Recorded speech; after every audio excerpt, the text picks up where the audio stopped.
ఆ మాంగళ్యంలో 3 మాంగళ్యాలు ఉన్నాయి. ఒకటి పుట్టినింటి వారి మాంగళ్యం, ఒకటి మెట్టినింటి వారి మాంగళ్యం, ఇంకొకటి భక్తులైనటువంటి రామదాసు గారు తయారు చేయించినటువంటి మాంగళ్యం. అంతా సేవించండి.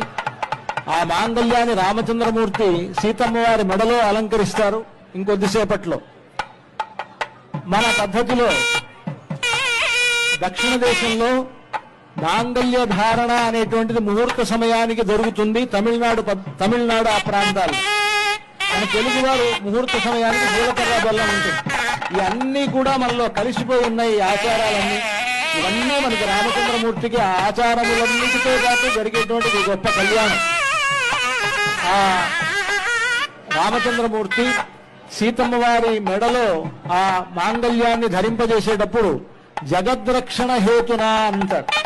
ఈ జగత్తును మొత్తాన్ని కాపాడడం కోసమని సీతమ్మ వారితో ఆయనకు కళ్యాణం జరుగుతున్నది కనుక మాంగళ్య తంతునానేన జగద్రక్షణ హేతున కంఠేర్పయామి శుభగే. ఇక్కడ మామూలుగా అందరూ కంఠే బధ్నామి అని అంటారు, కంఠే అర్పయామి అని అంటారు. ఆ విధంగా చెప్పాలి మంత్రం.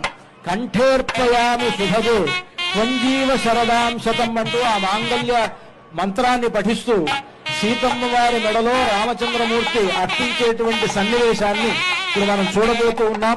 అర్చక స్వాములు ఆ కార్యక్రమాన్ని నిర్వహిస్తూ ఉన్నారు. సాక్షాత్తు రామచంద్రమూర్తి సీతమ్మ వారి మెడలో ఆ మాంగళ్యాన్ని ధరింపజేస్తూ ఉన్నారు. సుమంగళీరితి మంత్రేణ శ్రీ సీతామహాలక్ష్మీదేవ్యాః కంఠే మంగళసూత్రం బద్ధ్వా